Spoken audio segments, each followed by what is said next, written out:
வணக்கம். APR news சேனலுக்காக செய்தி வாசிப்பாளர் சாந்தி சிவா. திருத்தணி அருகே அருள்மிகு ஸ்ரீ ராஜகணபதி திருக்கோவில் மகா கும்பாபிஷேகம், பக்தர்கள் சுவாமி தரிசனம். திருவள்ளூர் மாவட்டம் திருத்தணியை அடுத்த வல்லியம்மாபுரம் கிராமத்தில் அருள்மிகு ஸ்ரீ ராஜகணபதி திருக்கோவில் மகா கும்பாபிஷேகம் விமர்சையாக நடைபெற்றது. விக்னேஸ்வர பூஜை, கணபதி ஹோமம், நவகிரக ஹோமம், தம்பதி பூஜை, கன்யா பூஜை, வரு பூஜை, கோ பூஜை நடைபெற்றது. அதனைத் தொடர்ந்து நேற்று முதல் கால பூஜை, விசேஷ சாந்தி பிரவேச பலி உள்ளிட்ட பூஜைகள் நடைபெற்று சுவாமிக்கு தீபாராதனை செய்யப்பட்டது.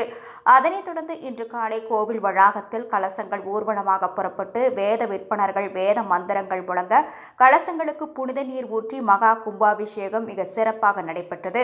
இதில் ஏராளமான பக்தர்கள் கலந்து கொண்டு சுவாமி தரிசனம் செய்தனர். நிகழ்ச்சியில் கோயில் நிர்வாகிகள் S. Jayavelu, P. J. Murthy, S. K. Kumar, S. Punniyakodi, G. Raju உள்ளிட்ட நிர்வாகிகள் கலந்து கொண்டனர்.